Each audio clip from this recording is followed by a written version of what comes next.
Hey everyone, welcome out to the next video in my SQL Fundamentals video series.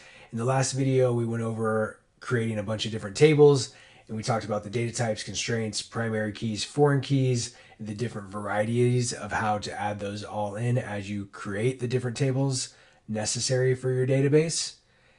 If this is the first video you're seeing in the series and you'd like to go back to some of the other videos, I'll put links here on the screen as well as links in the description that will lead you to those videos. Otherwise, in this video, we're going to be talking about how to alter those tables after they've been created. So you've essentially created tables and you may want to adjust some of the information on those tables. So I'm going to go over a few methods on doing that. And then at the end of the video, we're going to go through how to drop or delete your table. So drop is a term in SQL for deleting your tables, as well as how to clear data out of those tables if you've added some in there. So all these are going to be moving us along towards becoming more powerful in our SQL, as well as giving you a good tool set to use in your projects and on your job.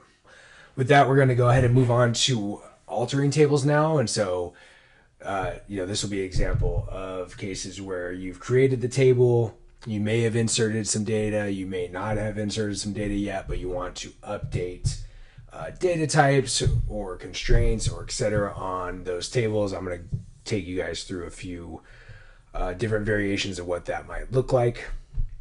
And so let's get started with that. So I'm going to go ahead and create a new script here just so we can have a fresh slate.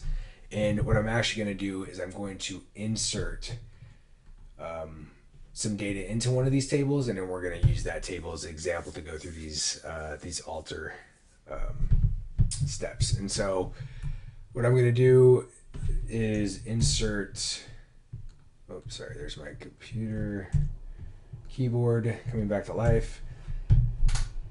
Okay, so what you see in your screen here on this new script tab is what an insert looks like into a table. And so the point is not to go through this too deeply right now, but I'm just going to give you guys a basic understanding in case you've never seen this before. So insert into owner. So this is the table we created earlier, the owners table. We can see it here. We can look at the columns. And then there's a first name, last name, and phone number. And you may be asking where the ID is. Well, in cases like the auto increment that we had set up for owners over here, as you can see, we don't have to actually place a value for that ID column, and so it'll be auto generated through the auto incrementation constraint, and therefore we don't need to pass it. And so that's what's happening here is the other three fields, they have to be non-null, again, as we set up here in the constraints. They don't show them there, so yeah, so all these are not null, and so I have to enter values in for these. If I were to try to insert without these values, then I would get errored out, and I wouldn't, my insert statement would not go through. Again, we'll talk more about inserts and selects in the next video, but right now I just want to show you guys the basic idea so you know what I'm doing here, because we do need to insert some data to understand some of the alterations. So let's go ahead and execute this query. Great. So we got a successful insert. There's no errors. I'm going to just show you how we can query that table real quick. And we're going to highlight this, and I'm going to execute that query. And as we can see, this is getting into a bit more of the functional aspects of SQL, which I'm sure you guys are eager to get into, but this is showing you what the table looks like and the data within it. So we can see our 4 columns: ID, first name, last name, phone number, and we can see them down here in the header. So ID, you can see the primary key symbol there, first name, last name, and phone number. And you can see that they line up with the values I entered here. Notice again how I didn't enter the ID, but it was auto incremented and generated for me there. Great. So now that we have that information inserted into the table, we have some data to work with, and we can move forward on altering. All right, now that we have examined the data that we've inserted into the table, let's talk about our first alter statement. And this is going to be in the situation where you want to add a new column to the table.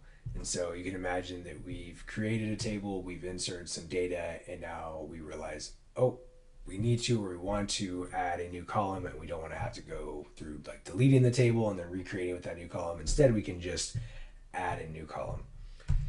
And I will mention there are some nuances with adding columns. For example, if you had a constraint on this new column of not null, whenever you insert a new column and you don't have a default for it, it's going to be of a value null. And if you have a not null constraint on this column, it's not going to work because all the values are going to be null and the constraint is not null. And so there's a conflict there, right? So in those cases, you either need to add a default or you need to not have the not null constraint on there. And so for this, we're not going to be doing that. I'm just going to be showing you how to add a basic column right now. And so we have the same syntax as we had with the create table. Instead of the keyword create, we're going to have alter table. We're going to be altering the owner's table, and we're going to be adding vet phone. So vet phone is the column we're adding. Add is the new keyword for you, and then variable character of 10, just like we had on the phone number for the owner up here. That way we protect our data and we have the right data in there that aligns with our expectations. Don't worry about this warning here. I'm not really sure why dbeaver is doing that, but this is correct syntax, and so we're going to move forward with executing that. And so we can tell this got executed properly. We're going to refresh this over here, and we're going to see that new column is now there. And you can see vet phone, varchar 10, and then we're going to query that table again. And before I do that, I just want to mention I didn't talk about this briefly, but since we are seeing it, I want you to understand what's happening here. And so this is a select statement, or this is querying from a table. And we're going to go over this more, as well as more on the inserts in the next video, but since I'm showing it here, I just want to discuss it. This asterisk here that's used in programming generally means everything or all, and it's the same thing with SQL. So what this is saying is select or give me every column from owners. And so very simple, that's what it's doing, and that's what it's returning to us. So now that I've altered the table, I'm saying, hey, give me all the columns again using this select statement, and it in fact does. And if you recall, I said everything is going to be null. All records are going to have a null value for that column because we've never inserted any data into that column yet. So you can see here in dbeaver, they do highlight the null value, but that is a way for us to add the column to an already created table that already has data in it. Okay, the next statement we're going to look at is updating the table. And so we've now added a new column here, but they're empty, they're null. And so what we want to do is add values in there. And there's different ways of going about this, but I'm just going to show you a quick way of updating all of those with the same vet phone number for now. You could do this at a more individual or granular level. Actually, let me just show you both of those real quick. So let's do two scenarios here. Give me 1 second to set those up. So we're going to do this right here, and then we're going to do this right here. And I'll talk about these clauses. Okay. So let's break down the syntax here before we get into what's actually going to happen.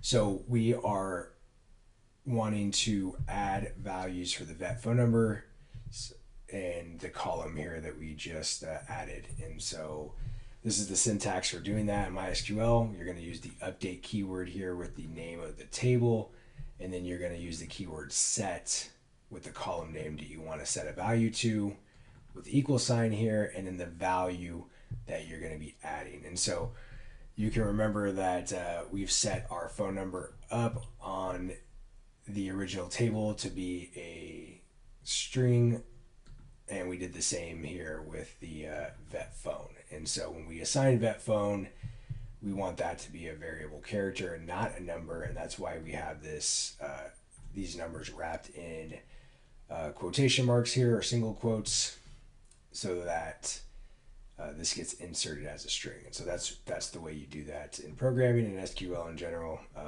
SQL and programming in general. And here's something new for you. If you haven't seen SQL, this is called a where clause. So this is the entire statement, and then this is the where clause for that statement. And what this is saying, and it's very important to remember to have these, is that this is saying, out of all these records, give me the one with ID equal to 1, and then set the vet phone column of that record to this value. Okay, so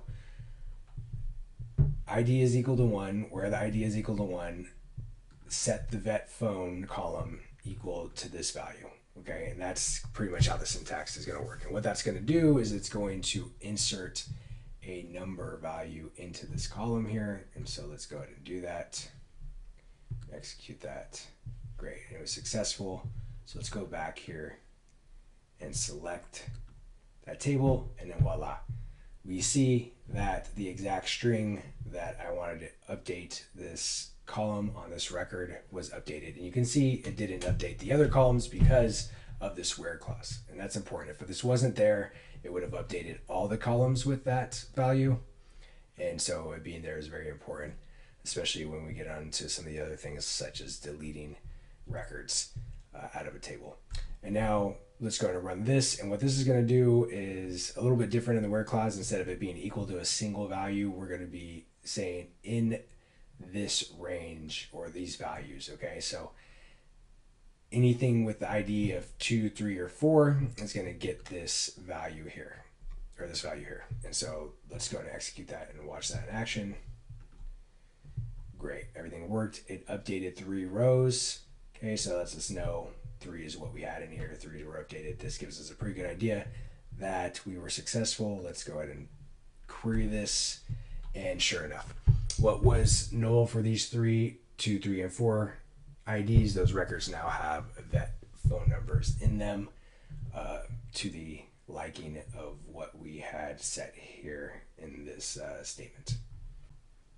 All right, the next update or alter that we want to work on is updating the name of a column after the table has been created. So we know that we added a new column and then we updated the data within that column, but you know what? This doesn't really match the syntax, not the syntax, but the format of the other column where it has the full phone number, and I'm just using vet underscore phone here. And so let's pretend I want to update that. Let me show you how we would go about that. So I'm going to just give us a little space here and show you the syntax for that. So again, we have alter table, similar to what we did up here on the owners table.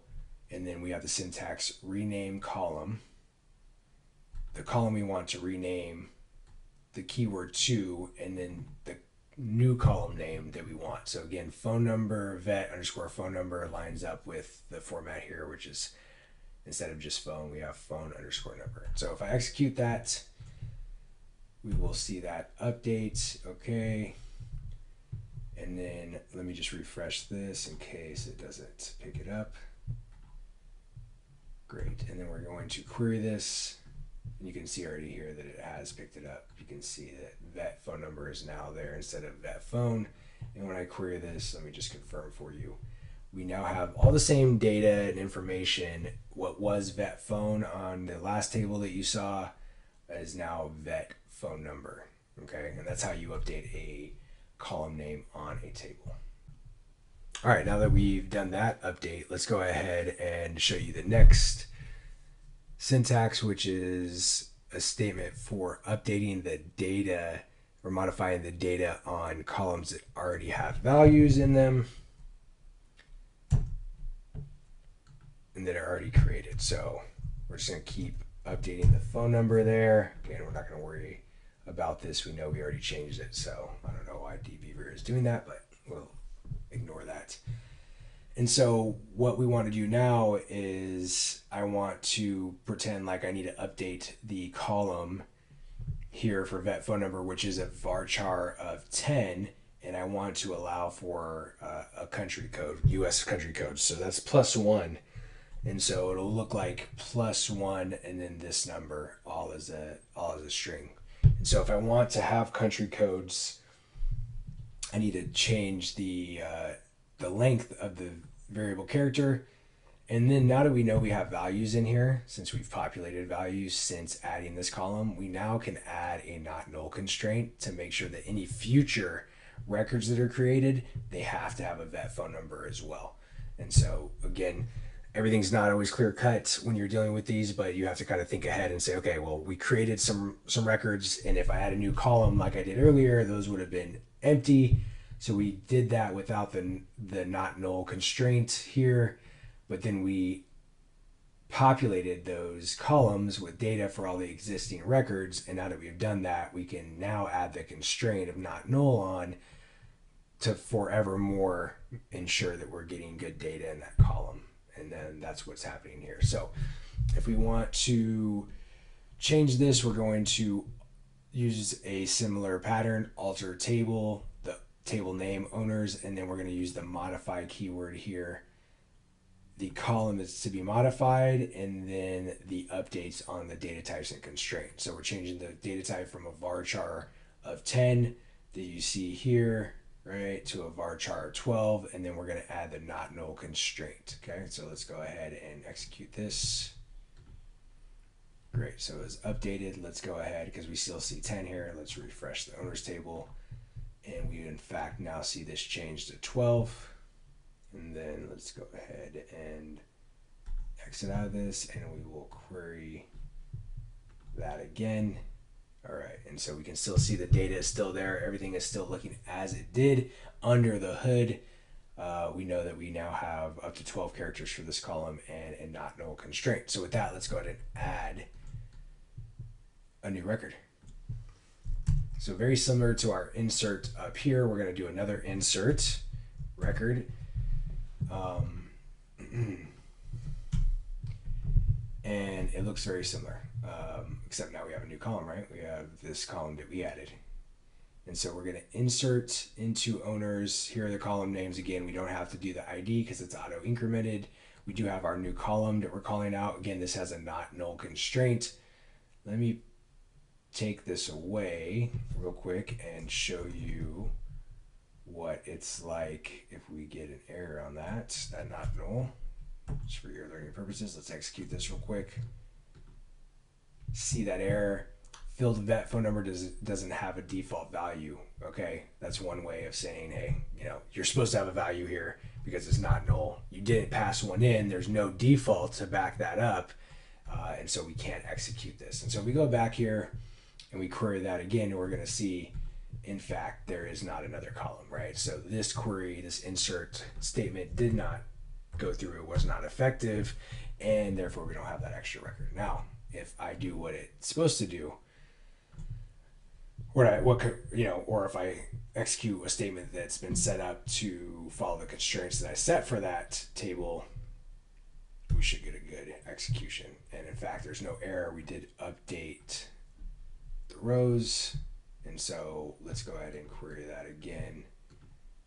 All right, and there we go. So we had 4 before, and now we have 5 records. You can see James Wynn here, the phone number matches, and we now have a +1 indicating the United States country code. And so that is a way for you to update an already created, already filled column.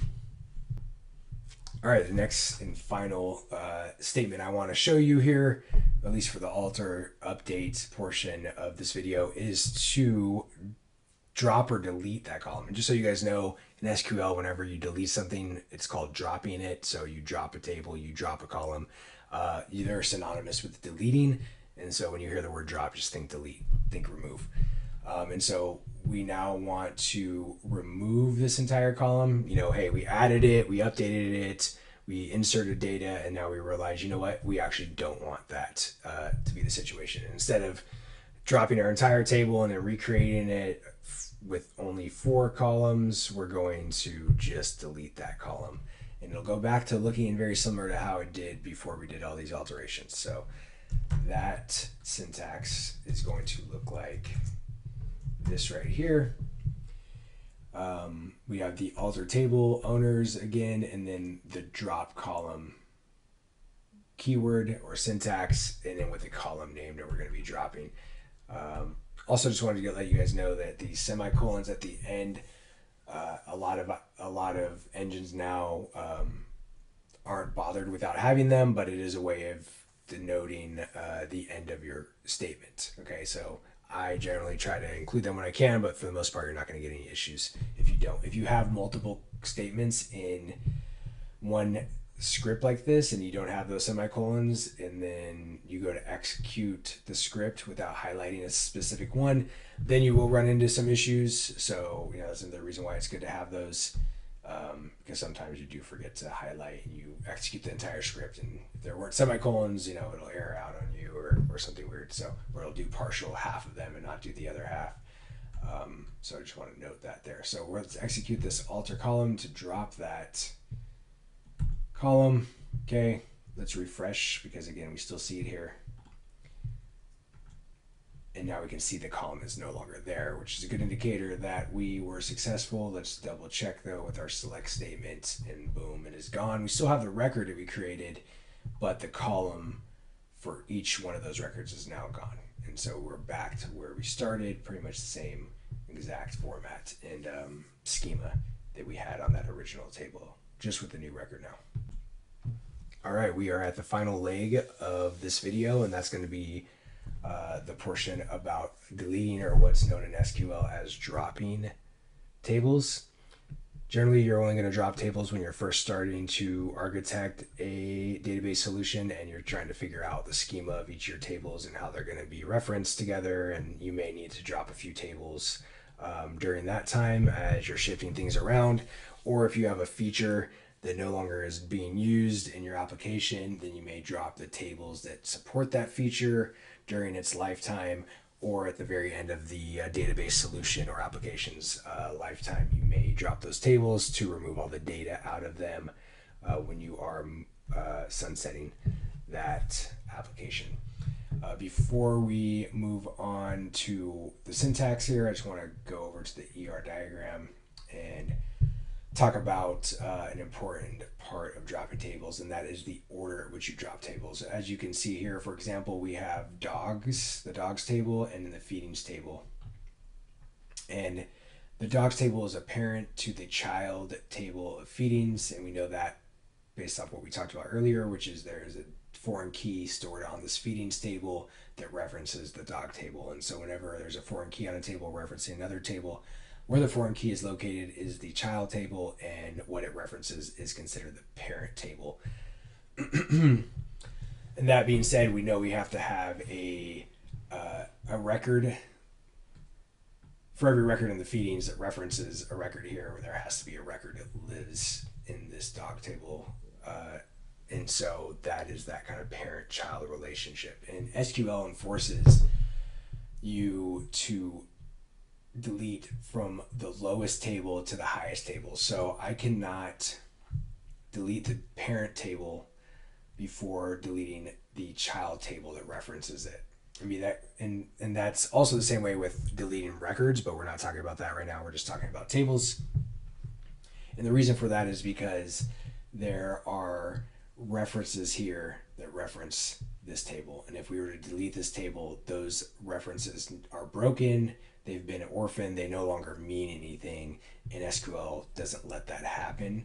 It doesn't allow you to do that. That pretty much would break the entire relational portion of the database system. And since it's called a relational database, you are not allowed to break those relations like that. And so the way you have to drop the tables is, from lowest, as I mentioned, child up to parent. So that would mean that, feedings and stays, right? Feedings is the child table of foods and dogs, and stays is the child table of dogs and pens. And so I can't delete pens, dogs, or foods without deleting these first. If there's no relation to tables, then you can delete those whenever you want. But since every table here has a relation, I have to start with the children tables first. Delete these, so delete this, then delete this, then delete this. and then I can't delete this actually until I delete these. So this is how it's going to work. So, we're going to delete feedings and then foods, and then we're going to delete stays and then pens, and then we'll delete dogs, and then finally we can delete owners. If I try to delete owners, I would get an error saying, hey, you can't delete this because there's references for this table on this table, and so on and so forth for each example. So let's go ahead and, with that knowledge, move over to the script, and let's create a new script here first. Get a fresh canvas for us, and let's talk about dropping. So I want to show you guys what it would be like to drop in the wrong order. So what will happen. So let's go ahead and try to drop the owners table. Again, if we look at the ER diagram, the owners table is all the way over here. It is the most parent of tables, and I should get yelled at when I try to drop it. So we execute this query. It's going to ask me, are you sure this is very dangerous, et cetera, et cetera. Yes, right now we do want to do that. Great to have those safety checks in place though. And sure enough, we get an error. Cannot drop tables, table owners referenced by a foreign key constraint with the foreign key name on table dogs. So that's essentially saying what I just said is we can't drop the owners table because the dog table references the owner table, and if we break that reference, then things go buggy. So let's drop in the right order and see what that looks like. So we said first that we're going to drop the feedings table, and let's execute that.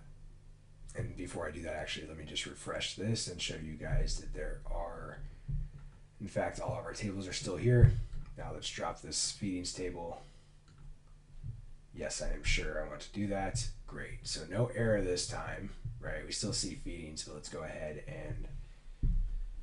and refresh, and we should see that go away. And sure enough, as you saw there, it went away. It's no longer there. And now we can move forward with our next one. So foods is the next table we would drop. Again, if we look at the ER diagram, to remind you guys, feedings was the child. Foods is the next table. If I were to try to delete dogs, it would yell at me because stays is still referencing dogs, and so that's not going to work out yet.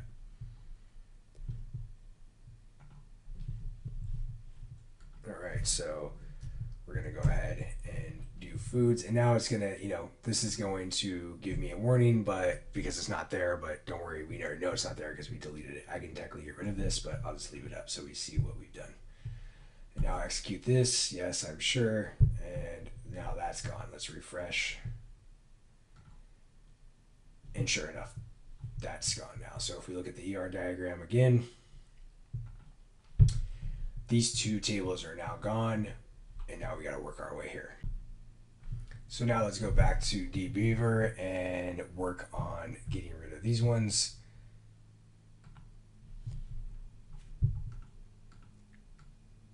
So because it's the most child of the group, we need to drop the stays table first. Let's go ahead and do that. Yes, we are sure. And sure enough, again, with the refresh, it's gone. And now let's work our way to pens. Pens is orphaned at this point now. There's no longer a reference to it. So we could have deleted dogs first or pens, but we're going to go ahead and just do dog or pens. Excuse me. Yes, for sure. Okay. Again, for confirmation, refresh. It is now gone. We're only left with two tables now. We're going to go ahead and work on dropping the dog table now. Great. And execute that, and again that one is also gone. So let's refresh here. Yep, confirmed. Okay, so now we have just the owners table, and I'm just going to select from that real quick so we can remind ourselves what this looks like, what information is in there. So owners, and then we're going to just select that only. Great. So we still have data here from what we inserted and altered and etc. And now, before I drop this table, I just want to show you one other important keyword and use case, and that's truncation. And truncation in SQL just means pretty much deleting or truncating the table.